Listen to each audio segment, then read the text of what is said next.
Hello all. इस video में हम जो डिस्कस करने वाले हैं वो है कि अगर मुझे किसी कंडीशंस के थ्रू या मल्टीपल कंडीशंस के थ्रू मेरे को मेरे डेटाबेस से डेटा फाइंड आउट करना है तो वो मतलब मैं कैसे डेटा फाइंड आउट कर सकता हूँ। दूसरी चीज़ हम इस वीडियो में ये डिस्कस करेंगे कि अगर मुझे कोई ईमेल टेम्पलेट वगैरह यूज में लेने हैं कहीं पे भी मेल भेजने के लिए, किसी भी फंक्शन में मेल भेजने के लिए, तो वो मैं कैसे मतलब ईमेल टेम्पलेट यहाँ डायनेमिकली यूज में ले सकता हूँ। ये वाले जो टॉपिक्स हैं ये अपन इस वीडियो में डिस्कस करने वाले हैं। तो सबसे पहले अपन देख रहे हैं कि मतलब अगर मेरे को कंडीशन वाइज अगर सर्च करनी है, कंडीशन वाइज अगर सर्च परफॉर्म करनी है तो वो मैं कैसे कर सकता हूँ। अब यहाँ देखिए, ये एक कंपनी मैनेजर है मेरा किसी भी प्रोजेक्ट में, मैं इससे आपको एक्सप्लेन करने की कोशिश करूँगा। अब यहाँ क्या कर रखा है अपन ने, यहाँ पे एक फॉर्म बना रखा है। इस फॉर्म में मैंने एक नेम से सर्च दे रखा है, दूसरा है इंडस्ट्री के बेस पे, तीसरा है कंट्री के बेस पे, चौथा है पैकेज के बेस पे, पांचवा है आपका फ्रॉम और टू डेट के बेस पे। तो ये क्या हो गए आपके मल्टीपल्स कॉलम हो गए। अब यहाँ अपने को क्या करना है, इस मल्टीपल्स कॉलम के बेस पे डेटा को फ़िल्टर करना है कि मान लीजिए अगर मैं कोई पर्टिकुलर इंडस्ट्री से डेटा सर्च करता हूँ तो भी मेरे पास मुझे डेटा मिले, अगर मैं किसी पर्टिकुलर कंट्री के साथ में अगर डेटा फ़िल्टर करता हूँ तो भी मुझे डेटा मिले। मतलब मैं किसी भी फील्ड्स को यहाँ से सेलेक्ट करूँ तो उस बेस के ऊपर मतलब आपको कंडीशन को डायनेमिकली आपकी जो क्वेरी है डेटाबेस की जहाँ से आप डेटा फेच कर रहे हो उसके साथ कैसे अटैच करोगे वो इस वीडियो में हम देखने वाले हैं। अब यहाँ इतने जो वीडियो अपन ने केक पीएचपी के कवर कर लिए, इतना जो केक पीएचपी के अपन ने मॉड्यूल्स कवर कर लिए अपने पिछले वीडियो में, तो यहाँ आपको देखने के बाद ये तो इतना आइडिया लग गया होगा कि ये तो मेरे प्रोजेक्ट का ये जो यूआरएल था वो हो गया आपका। उसके बाद में मैं एडमिन में काम कर रहा हूँ तो ये मेरा एडमिन हो गया। उसके बाद आपका ये कंपनी, कंपनी क्या है, कंपनी आपका यहाँ पे कंट्रोलर है जिसके ऊपर अपन ये सारी चीज़ एक्शन परफॉर्म कर रहे हैं। कंट्रोलर के बाद में जो नेक्स्ट चीज़ आती है वो होता है आपका फाइल नेम, मतलब आपकी सीटीपी का नेम। अब यहाँ से जो मैं डेटा सेंड कर रहा हूँ, जो डेटा मेरा है गेट मेथड के थ्रू मैं यहाँ पे सेंड कर रहा हूँ। तो गेट मेथड के थ्रू अगर डेटा आप सेंड करते हो तो वो डेटा आपके यूआरएल में जाके पेस्ट हो जाता है। अब यूआरएल से अपने को ये कहाँ जा रहा है, ये जैसे ही मैं सबमिट करूँगा ये आपको यूआरएल में इस इंडेक्स वाले पेज के ऊपर आपको ये कंप्लीट डेटा यहाँ पे पास हो गया है। जैसे ही मैं सबमिट करता हूँ अब उस इंडेक्स पेज के ऊपर जो इंडेक्स फंक्शन है उसके ऊपर ये डेटा अपन कैसे गेट करेंगे, कैसे इन क्वेरीज के बेस पे अपन वहाँ से डेटा फिल्टर करेंगे, कैसे कंडीशन को कॉन्केटिनेट करेंगे अपनी क्वेरी के साथ में, वो अपन ये वीडियो में देख रहे हैं। अब यहाँ क्या कर रहा हूँ मैं, सबसे पहले मैंने कंपनी कंट्रोलर को जो मैंने बना रखा है इसको मैंने यहाँ पे ओपन कर रखा है। अब यहाँ देखिए आप, ये कंपनी का मेरा इंडेक्स फंक्शन है जहाँ पे डेटा मेरा पास हो रहा है गेट मेथड के थ्रू। अब यहाँ जो मेरा डेटा आ रहा है वो यहाँ, अब आप देखिए एक चीज़ को आपको यहाँ ध्यान रखनी है, वो ध्यान ये रखनी है कि जब भी डेटा आपके पास गेट मेथड के थ्रू आता है तब आप डेटा प्रिंट आर करवाओगे, सॉरी पी आर करवाओगे या प्रिंट आर करवाओगे, वो करवाओगे आप dollar this request data method के थ्रू। और अगर आपका डेटा यूआरएल से आ रहा है मतलब गेट मेथड के थ्रू आ रहा है तो आप डेटा प्रिंट करवाओगे डॉलर दिस रिक्वेस्ट क्वेरी के थ्रू। अब यहाँ जो अपना डेटा आ रहा है वो डेटा गेट मेथड के थ्रू आ रहा है तो गेट मेथड में मैं डॉलर दिस रिक्वेस्ट डेटा काम में नहीं लूँगा, यहाँ मैंने काम में ले रखा है डॉलर दिस रिक्वेस्ट क्वेरी। अब जैसे ही मैं डॉलर दिस रिक्वेस्ट क्वेरी को यहाँ पीआर करवाता हूँ आप देखोगे कि मतलब यहाँ देखो जो जो नेम के साथ में जो मतलब नेम एट्रीब्यूट में मैंने वैल्यू पास कर रखी है वो वैल्यू मुझे यहाँ पे शो हो जाती है। अब मान लीजिए अगर मुझे कोई नाम भी पास करना है तो मैंने यहाँ पे लिखा किरण, जो मैंने नाम करा ये सबमिट पे क्लिक करा तो ये देखो आप यहाँ पे मेरे को उसका नाम मिल गया। कंपनी आईडी जो मैंने सर्च कर रखी है वो मुझे यहाँ पे मेरे मतलब जो एट्रीब्यूट है उसमें मेरे पास हो गई। इंडस्ट्री में ये देख रहा हूँ, कंट्री की ये आईडी हो गई। अब अपने को क्या करना है, अपने को इनको एक कंडीशन में लेना है। ये आपकी मल्टीपल अलग अलग कंडीशन हो गई, नेम के बेस पे डेटा, एंड के वो कंपनी के बेस पे डेटा, इंडस्ट्री के बेस पे डेटा और कंट्री के बेस पे डेटा अपने को फाइंड करना है। मतलब इन चारों पैरामीटर्स के साथ में अपने को डेटा मैच करवाना है अपने डेटाबेस में। तो उसके लिए अब मुझे क्या करना है, उसके लिए सबसे पहले अपन चलते हैं अपने कंट्रोलर के ऊपर। यहाँ मेरे पास डॉलर दिस रिक्वेस्ट डेटा में मुझे डेटा मिला। अब जब आपने इतने टाइम में देखा होगा कि जब भी मैं यहाँ क्वेरी में डेटा पास करता हूँ या कोई स्पेसिफिक कंडीशन पास करता हूँ तो वो हम वेयर कंडीशन में पास करते हैं। वेयर कंडीशन में अब आप यहाँ पे देखो, ये जो ब्रैकेट बने हुए हैं इसका मतलब क्या है कि आप जो डेटा पास कर रहे हो यहाँ पे एरे की फॉर्म में पास कर रहे हो। एरे के अंदर जो मल्टीपल्स कंडीशन है वो अपन यहाँ पे यूज में ले रहे हैं, क्योंकि ये आपको पहले भी मैंने बताया था कि मल्टीपल्स डेटा पास करने के लिए या मल्टीपल्स डेटा गेट करने के लिए आप यहाँ पर मतलब एरे को यूज में लेते हो। इसी कंडीशन को अपने को मॉडिफाई करना है कि मतलब जो आपका डेटा होगा, जो मल्टीपल्स जो कंडीशन पास हो रही है वो आपकी कंडीशंस ऐसे ही पास होगी। इसको अब कंडीशन को अपने को बनाने के लिए क्या करना पड़ेगा, अब यहाँ देखो, सबसे पहले अपने को क्या करना, अपने को एक एरे लेना है। और एरे मैंने यहाँ पे डिक्लेयर कर रखा है $COND इक्वल टू एरे। अब अपने को क्या करना है, जो जो डेटा अपने को यहाँ मिलता जाता है बाई गेट मेथड और बाई जो $this रिक्वेस्ट क्वेरी वाली मेथड के थ्रू, वो डेटा अपने को यहाँ कंडीशंस में इस एरे के अंदर ऐड करवाना है, मतलब पुश करवाना है। तो और इस कंडीशन को अपन क्या करेंगे, नीचे जो अपनी क्वेरी है, ये जो क्वेरी है इसके अंदर अपन पास कर रहे हैं। तो अगर मैं यहाँ पे बात करूँ तो मैंने यहाँ पे कंडीशन लगाई। अब यहाँ ये कंडीशंस अपने को ऐसे लगाने की क्या ज़रूरत पड़ रही है, अगर मैं यहाँ मान लीजिए पर्टिकुलर ऐसे कंडीशन लगाता हूँ, जैसे मतलब यहाँ पे लगी हुई है, यहाँ मैंने नेम के लिए, कंट्री के लिए अलग अलग जो फील्ड्स मैंने बना रखे हैं उनके लिए मतलब अगर मैं यहाँ कंडीशंस लगाता हूँ तो क्या होगा कि अगर मान लीजिए इन फ्यूचर किसी यूज़र ने वहाँ पे वो रिकॉर्ड मतलब सेलेक्ट ही नहीं करा सर्च करने के लिए, मान लीजिए मैंने यहाँ पे जो फॉर्म था यहाँ मैंने नेम तो डाला लेकिन ये बाकी की चीज़ें नहीं डाली, लेकिन अब यहाँ आपने जो कंडीशन है इस कंडीशन में तो आपने कंपलसरी कर दिया उसको कि ये पर्टिकुलर डेटा होना चाहिए। अगर आपने यहाँ कंडीशन मेंशन कर दी और अगर आपने वो पैरामीटर पास नहीं करा तो ये वो उस वैल्यू को ब्लैंक सर्च करेगा आपके डेटाबेस में, और अगर ब्लैंक वहाँ पे मिलेगा नहीं तो ये आपको डेटा देगा नो रिकॉर्ड फाउंड। तो इस वजह से अपन क्या कर रहे हैं, यहाँ पे इसको कंडीशन से मैनेज कर रहे हैं कि अगर मेरे पास डेटा आता है बाय गेट मेथड तो ही वो आपकी इस कंडीशन में एंटर हो और इस कंडीशन में मतलब एरे में उस कंडीशन को पुश करे, अदरवाइज वो कुछ भी आपकी कंडीशन में एंटर नहीं करेगा डेटा को। अब यहाँ देखिए, यहाँ कंडीशन लगेगी इस सेट क्या करेगा कि ये चेक करता है कि आपका जो $this रिक्वेस्ट क्वेरी है उसमें जो कंपनी आईडी है वो आपका सेट हो रहा है या नहीं है, मतलब डेटा यहाँ फिल हुआ है या नहीं है।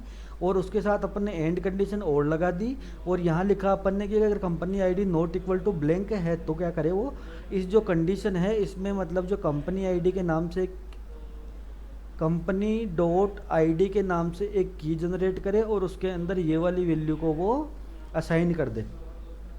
ऐसे ही अपन ने इंडस्ट्री के लिए लगा रखी कंडीशन कि अगर इज सेट इंडस्ट्री हो और इंडस्ट्री अगर नॉट इक्वल टू ब्लैंक हो तो ये वाली जो कंडीशन में एक इंडस्ट्री आईडी मूव हो जाए। ऐसे ही आप कंट्री के लिए अपन ने कोड लिख रखा है, ऐसे ही अपन ने पैकेज आईडी के लिए कोड लिख रहा है। आप 1 बाय 1 कॉपी पेस्ट करके दे जाओ और जो जो वेरिएबल आपके पास फॉर्म के थ्रू मिल रहे हैं आप उनको यहाँ पे पुट करते जाओ, सिंपल।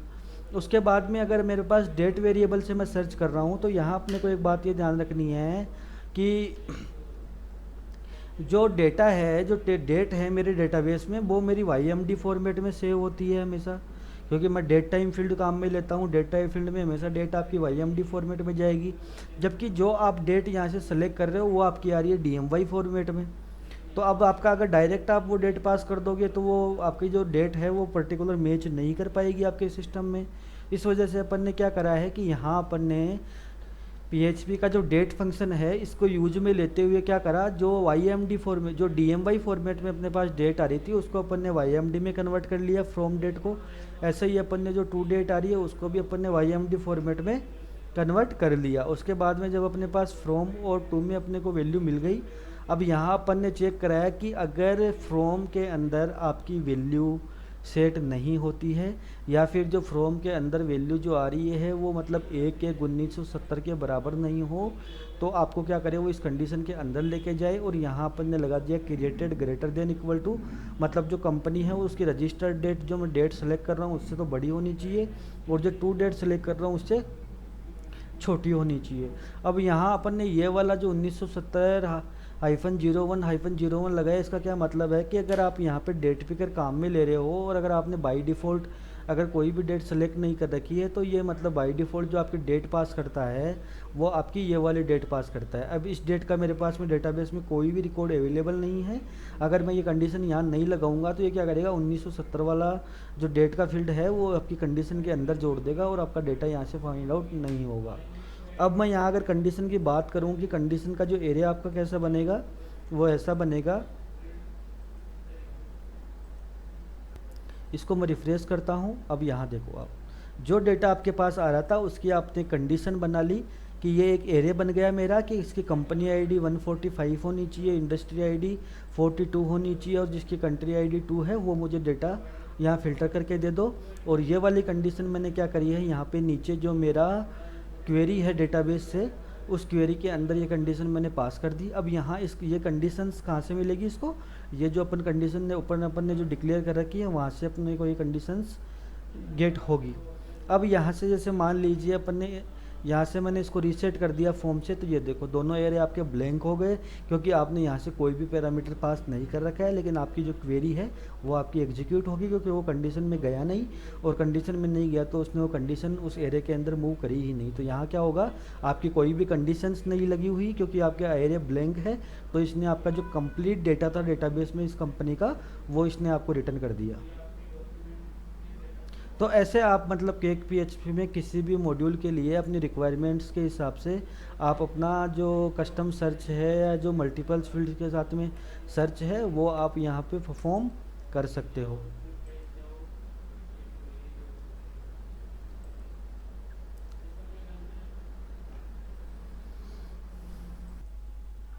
उसके बाद जो नेक्स्ट टॉपिक अपन इस वीडियो में कवर कर रहे हैं वो है अपना email template. Email template manager मतलब क्या कर रहे हैं अपन कि जैसे मान लीजिए मेरे पास क्या है कि मैंने जो ईमेल्स मैंने कोई रजिस्ट्रेशन प्रोसेस करी है मेरे प्रोजेक्ट के अंदर, और मैं ये चाहता हूँ कि मतलब जो मेरा ईमेल टेम्पलेट है वो मतलब डायनेमिकली मेरे पास उठ के आए। एक तरीका तो ये होता है कि आपके पास जो भी HTML है आपने उसको सीधा PHP कोड में रखा और वहाँ से आपने क्या करा, उसको डायनेमिक करके और आपकी जो मेल है उसके साथ में PHP कोड से जो मेल, वो PHP में जो मेल भेजने के लिए कोड यूज में ले रहे हैं अपन, उसके थ्रू आपने मेल कर दी किसी भी यूज़र को।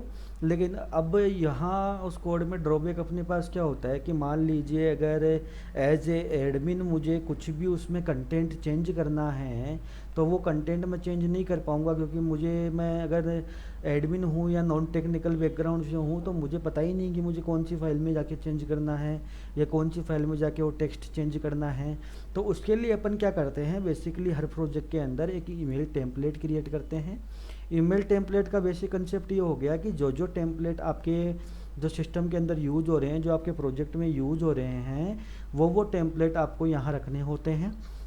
जैसे अगर मैं आपको यहाँ एडिट करके दिखाऊं एक टेम्पलेट रजिस्ट्रेशन का, तो ये देखो, ये जहाँ जो रजिस्ट्रेशन का टेम्पलेट अपने पास जो डिज़ाइन बना हुआ था उसको अपन ने यहाँ पे इस एडिटर के थ्रू आप यहाँ क्लिक करके इसका कोड एज इट इज़, यहाँ जो HTML का कोड है उसको आप यहाँ पेस्ट कर सकते हो। जैसे ही आप यहाँ पे कोड व्यू पे वापस क्लिक करोगे आपका जो HTML है वो आपको यहाँ शो हो जाएगा। अब यहाँ जो चीज़ें अपने को डायनेमिक करनी होती है, ये उनको डायनेमिक करने के लिए अपन यहाँ क्या करते हैं, कर्ली ब्रेसेस में उन वेरिएबल्स को मतलब यहाँ लिख रहे हैं, डिफ़ाइन कर रहे हैं, और जब बाद में मतलब मैं जब इस टेम्पलेट को मेरे कोड में कॉल करवाऊँगा वहाँ मैं इनको रिप्लेस कर दूँगा। जो ये वेरिएबल्स बने हुए हैं, लाइक जैसे आपका नेम हो गया, ये वाला नेम हो गया, ईमेल हो गया, पासवर्ड हो गया, रोल हो गया, इनको मैं रिप्लेस कर दूँगा किससे, मेरे डायनेमिक वैल्यू से जो वो यूज़र सेलेक्ट करेगा। अब यहाँ इसको यहाँ रखने का सबसे बड़ा फ़ायदा क्या हुआ कि जैसे मान लीजिए मैंने ये लाइन यहाँ पर सेट करी लेकिन एज ए डेवलपर, लेकिन अगर आपका जो एडमिन है उसको ये लाइन पसंद नहीं आई तो अब वो क्या करेगा, यहाँ जाके उसको जो भी लाइन चेंज करनी है या कोई टेक्स्ट चेंज करना है तो वो यहाँ डायरेक्टली इस सिस्टम में पुट करेगा, इस एडिटर में पोस्ट करेगा, और जैसे ही अपडेट पे क्लिक करेगा आपकी लाइन यहाँ पे अपडेट हो गई। उसको मतलब कोड के लिए कोई ज़रूरी नहीं है कि वो कोड में जाके चेंज करे। तो मतलब एज ए नॉन टेक्निकल भी मैं यहाँ से मेरे ईमेल टेम्पलेट में जो भी कंटेंट चाहूँ वो मैं चेंज कर सकता हूँ। बस आपको जो चेंज नहीं करने हैं वेरिएबल, वो जो आपको है कि जो कर्ली ब्रेसेस के अंदर जो भी वैल्यूज लिखी हुई आ रही है इनका नेम अपने को एज ए मतलब एडमिन चेंज नहीं करना होता है, क्योंकि इन्हीं वेरिएबल्स को पीएचपी कोड के थ्रू रिप्लेस करवाया जाता है। अगर आपने इसको चेंज कर दिया तो ये वेरिएबल आपका रिप्लेस नहीं होगा, ये एज इट इज मेल में वैसे के वैसे उठ के चला जाएगा जैसा आपने यहाँ पर डाला है। अब यहाँ मैंने क्या करा, इमेज के लिए भी मैंने क्या कर रखा है, जैसे मैं अगर इसको आपको एडिट करके दिखाऊँ यहाँ पे, तो ये देखो इमेज एसआरसी में भी जो इमेज का यूआरएल है उसकी जगह मैंने यहाँ पे एक वेरिएबल क्रिएट कर रखा है लोगो अंडरस्कोर यूआरएल। और अब मैं इस लोगो अंडरस्कोर यूआरएल को मेरे जो वेबसाइट का लोगो है उससे मैं रिप्लेस करवाऊँगा। आप यहाँ पे अब ये सोच रहे होंगे कि जो इमेज का यूआरएल है वो तो मैं यहाँ डायनिक भी मतलब डायरेक्ट स्टैटिक भी पुट कर सकता हूँ, लेकिन ये आप स्टैटिक उस केस में पुट कर सकते हो जब आपका यूआरएल एक तो मतलब मेन डोमेन के ऊपर चल रहा हो, और मतलब आपका जो प्रोजेक्ट है वो मतलब ना किसी सब डोमेन पे चल रहा हो ना किसी लोकल सर्वर के ऊपर चल रहा हो। अगर आपको ये पता है कि मतलब जो मेरे प्रोजेक्ट का यूआरएल है ये यही रहने वाला है, तो आप यहाँ पे स्टैटिक यूआरएल पास कर सकते हो। अदरवाइज अगर आपका प्रोजेक्ट मान लीजिए लोकल सर्वर पे चल रहा है, कल को आपको इसको लाइव सर्वर पे अपलोड करना है, तो फिर आपके लिए मतलब ये हेडक वाला काम हो जाएगा कि आपको वापस से हर एक मैनेजर में जा जाके हर एक ईमेल टेम्पलेट में जा जाके आपको मैनुअली वो यूआरएल चेंज करना पड़ेगा। इसलिए जब अपन ने क्या करा है यहाँ पे इसको लोगो अंडरस्कोर यूआरएल डिफाइन कर दिया। अब मैं क्या करूँगा, जो भी मेरा यूआरएल आएगा वो मैं मेरी बूटस्ट्रैप फाइल में डिफाइन करता ही हूँ साइट यूआरएल के नाम से। तो मैं यहाँ पे वो लोगो मेरा डायनेमिक बनाऊंगा, तो उससे क्या होगा कि या तो मेरा प्रोजेक्ट लोकल सर्वर पे चलो या डोमेन पे चलो या सब डोमेन पे चलो, मुझे यहाँ पे बार बार इस यूआरएल को जाके चेंज करने की ज़रूरत नहीं पड़ेगी, ये डायनेमिकली यूआरएल कॉल करेगा। ये इतनी चीज़ समझ में आई है आपको। यहाँ फिर अपना जो अपने को सब्जेक्ट देना होता है कि जो ये ईमेल टेम्पलेट है किस सब्जेक्ट के रिगार्डिंग आ रहा है यहाँ पे। उसके बाद में आप टाइटल देना चाहो तो दे सकते हो, अदरवाइज आप दो फील्ड से भी अपना काम कर सकते हो। पहला हो गया आपका सब्जेक्ट और दूसरा हो गया आपका एडिटर। उसके बाद में आप यहाँ टेम्पलेट फॉर मैंने कैटेगरीज के हिसाब से बना रखा था, आपको इसको बनाने की अगर रिक्वायरमेंट है तो आप बना सकते हो, अदरवाइज आप इसको स्किप कर सकते हो। अब आगे हम देखते हैं कि यहाँ जो टेम्पलेट बनाने के बाद जब मैंने इसको यहाँ अपडेट के ऊपर क्लिक करा, तो अब मेरे को क्या करना है, ये जो टेम्पलेट मेरा बन रहा है इस टेम्पलेट को मुझे डायनेमिकली मेल के ऊपर सेंड करना है। तो उसके लिए अपने को क्या करना है, उसके लिए मैं लेके चलता हूँ ये रजिस्ट्रेशन का मेरा जो ईमेल टेम्पलेट है, तो मैं आपको लेके चलता हूँ मेरे रजिस्ट्रेशन वाले फंक्शन में जहाँ मैंने ये मेरा ईमेल टेम्पलेट कॉल करवा रखा है। तो उसके लिए मैं यहाँ गया, मैंने यहाँ पे होम्स वाली जो फाइल है यहाँ पे मैं मेरा इस कंपनी कंट्रोलर को बंद कर देता हूँ, वापस से मैं मेरा होम कंट्रोलर ओपन करता हूँ।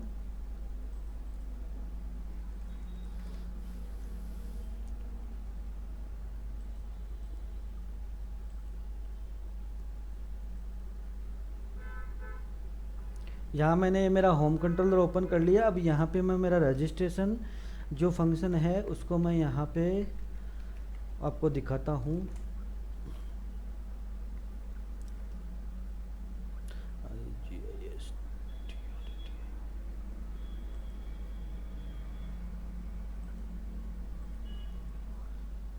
फंक्शन शायद मैंने किसी और नाम से क्रिएट कर रखा है यहाँ पर, रजिस्टर नाम से मैंने यहाँ पे क्रिएट कर रखा है। अभी रजिस्टर वाले फंक्शन के ऊपर लेके चलता हूँ। यहाँ देखो, अब यहाँ अपने को क्या करना पड़ रहा है, यहाँ सबसे पहले अगर मुझे ईमेल टेम्पलेट फाइंड आउट करना है तो उस ईमेल टेम्पलेट का मुझे लोड मॉडल करवाना पड़ेगा, क्योंकि मुझे डेटा गेट करना है। जो टेम्पलेट मैंने वहाँ बनाया था एडमिन में भी आपको दिखाया है मैंने, तो उसको गेट करने के लिए सबसे पहले मुझे वो टेम्पलेट यहाँ पे गेट करवाना पड़ेगा। उसके बाद में जो बात आती है मेरी, अब यहाँ देखिए, यहाँ अब मुझे क्या करना है, सबसे पहले मुझे वो टेम्पलेट यहाँ जो मेरे रजिस्ट्रेशन करा वो मेरा यहाँ इस यूजर्स वाले टेबल में सेव हो गया।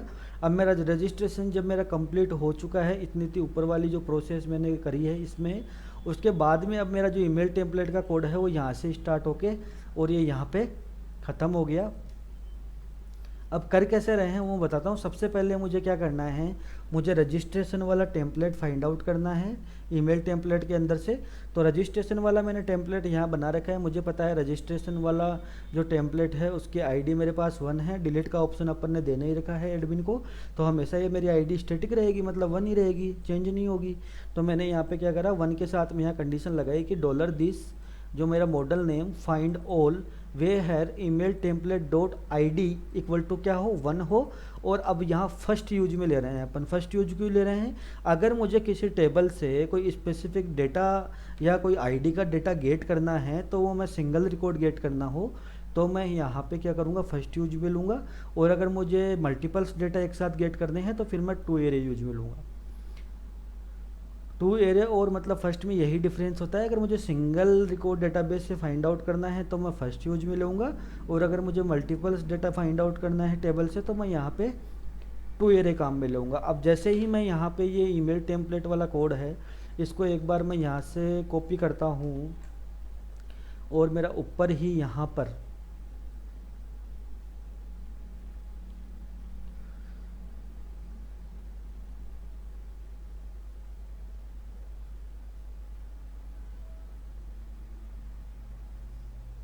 ठीक है, यहाँ पर मैं इसको यहाँ पेस्ट कर देता हूँ। आपको दिखाने के लिए मैं यहाँ पे पेस्ट कर रहा हूँ। ये मैंने ईमेल टेम्पलेट का कोड यहाँ पे उठाया और अब मैं यहाँ क्या कर रहा हूँ, आपको एक बार के लिए मैं डाई लगा देता हूँ। कहाँ पर? यहाँ पर।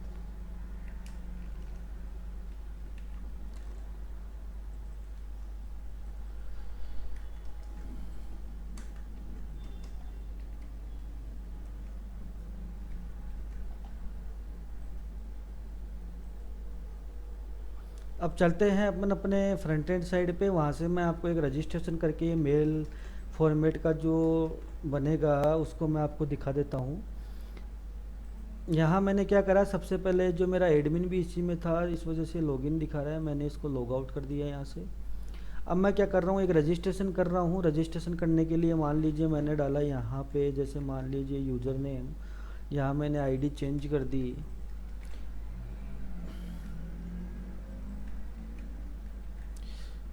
क्या हो रहा है?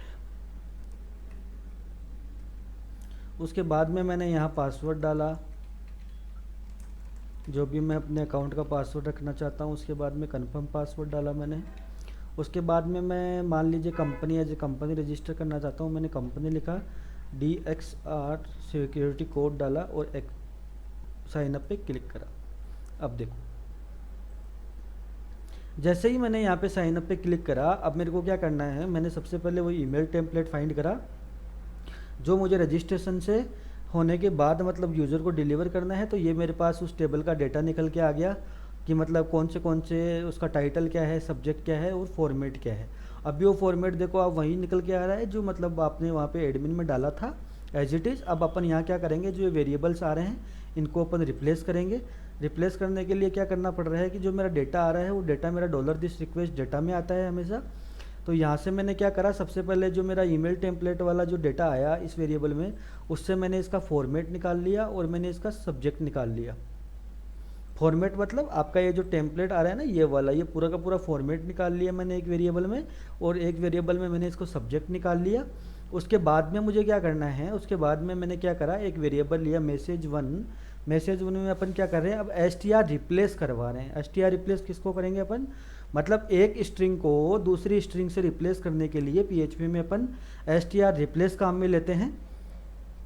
तो str रिप्लेस अब मुझे क्या करना है, str अंडरस्कोर रिप्लेस। अब यहाँ क्या करना है, आपके पास दो तरीके हैं। अगर आप चाहो तो यहाँ 1 by 1 जो आपकी स्ट्रिंग है उसको भी रिप्लेस कर सकते हो। पहले आप नेम को रिप्लेस करो, फिर ईमेल को रिप्लेस करो, और फिर पासवर्ड को रिप्लेस करो, फिर रोल को रिप्लेस करो। तो अपन ने यहाँ ऐसा ना करके अपन ने क्या करा, str रिप्लेस में दो एरे बना लिए। एक एरे में मैंने वो स्ट्रिंग पास कर दी जो मुझे रिप्लेस करनी है, और दूसरे एरे में मैंने वो चीज़ें पास कर दी जो मुझे, जिन वैल्यूज़ से मुझे जो ये स्ट्रिंग है उसको रिप्लेस करना है। अब अगर यहाँ कोड की बात करें अपन, तो कोड में यहाँ देखो आप, एक एरे बनाया मैंने किन किन स्ट्रिंग वेरिएबल्स का, जो मेरे यहाँ जो मेरा टेम्पलेट है, जो डेटाबेस में टेम्पलेट था उससे रिलेटेड, कि मैंने जो जो चीज़ें मुझे यहाँ रिप्लेस करनी थी वो मैंने सारी की सारी उस एरे में डाल दी। लाइक साइट URL हो गया, आपका लोगो URL हो गया जो इमेज के लिए अपन यूज में ले रहे हैं। उसके बाद में आता है आपका name, email, password, role, year, मतलब जो जो मैंने यहाँ वेरिएबल्स लिए हैं रिप्लेस करवाने के लिए वो सारे के सारे मैंने एक वेरिएबल में ले लिए। उसके बाद में मैंने दूसरा एरे लिया, उसमें क्या करा, जो वैल्यू, मतलब मान लीजिए ये साइट URL है, साइट URL को मुझे किससे रिप्लेस करना है डायनेमिकली, उसके बाद में वो वैल्यू पुट करता जाऊँगा। जैसे आप टेबल में इंसर्ट नहीं करवाते डेटा, पहले आप अपने टेबल के कॉलम का नाम लिखते हो, फिर दूसरे कॉलम का नाम लिखते हो, फिर तीसरे कॉलम का नाम लिखते हो, फिर वैल्यूज में जाके आप पहले वे जो कॉलम है उसकी वैल्यू पास करते हो, दूसरे कॉलम में आपको क्या स्टोर करवाना है वैसे वैल्यू पास करते हो। ऐसे ही आपका str रिप्लेस में हम कर रहे हैं कि यहाँ अपन ने एक एरे बनाया स्ट्रिंग्स के लिए, यहाँ अपन ने एक एरे बनाया जिसको उस स्ट्रिंग से वैल्यू को अपने को रिप्लेस करना है। अब यहाँ अपने को साइट यूआरएल जो मैंने डायनेमिक वेरिएबल जो कांस्टेंट क्रिएट कर रखा है उससे रिप्लेस करना था, मैंने यहाँ डाल दिया। लोगो यूआरएल मैंने डिफाइन कर रखा है मेरी बूटस्ट्रैप फाइल में, तो मैंने यहाँ पे लोगो यूआरएल डाल दिया। उसके बाद में जो मुझे रिप्लेस करना है नेम किससे, जो मेरे $this रिक्वेस्ट डाटा में नेम आ रहा है उससे, ईमेल को जो $this रिक्वेस्ट डाटा में ईमेल आ रहा है उससे, और पासवर्ड जो मेरे पास कंफर्म पासवर्ड में पासवर्ड आ रहे हैं उससे। उसके बाद में आता है आपका मॉडल का मतलब आपका जो आप उसके बाद में आ रहा है आपका यहाँ पे रोल। अब रोल आपको मतलब आप कंपनी रजिस्टर हुए हो या जॉब सीकर रजिस्टर हुए हो, वो वाली अपन ने वैल्यू पास कर दी। उसके बाद में मुझे जो नीचे ईयर लिखा हुआ आ रहा था ये ईयर, इस ईयर को भी रिप्लेस करना है, तो मैंने मेरा जो PHP है उसमें मैंने डेट फंक्शन के थ्रू ईयर यहाँ गेट कर लिया और इस ईयर को भी यहाँ पर पास कर दिया। तो ये तो हुआ आपका मतलब कि कौन सी स्ट्रिंग आपके पास है उस फॉर्मेट में, और ये हो गई आपकी वैल्यू जिससे उस फॉर्मेट को आपको रिप्लेस करना है, और ये आपका डेटा जो आपका उस टेबल से गेट होके आ रहा है। तो अगर मैं अब इसको यहाँ पे आपको PR करवा के दिखाऊँ $message1 को, तो आप क्या होगा वो देखिए। मैंने यहाँ पे $message1 और यहाँ पे मैंने क्या करा डॉलर, और इसको मैंने PR करवाया। अब आपको समझ में आ जाएगा कि ये जो str रिप्लेस है वो कर क्या रहा है। जैसे ही मैंने यहाँ पे इसको डाल के और ये रिप्लेस करा, ये कोड रन करा, ये देखो इसने क्या करा, यूजर नेम की जगह इसने नेम रिप्लेस कर दिया, thank you for registration @jobjob.com, your registration detail are. अब देखो इसने नेम वाले एट्रीब्यूट के लिए जो नेम अपन ने कर्ली ब्रेसेस बना के रखा था उसको यूजर के नेम से रिप्लेस कर दिया, ईमेल को ईमेल से रिप्लेस कर दिया, पासवर्ड को पासवर्ड से रिप्लेस कर दिया, और कंपनी को कंपनी से रिप्लेस कर दिया। ये वो डेटा था जो मैंने रजिस्ट्रेशन के टाइम पे उस फॉर्म के अंदर फिल करा है। अब अगर मैं यहाँ पे इसको मुझे मेल भेजनी है तो मैं क्या करूँगा, मेल भेजने के लिए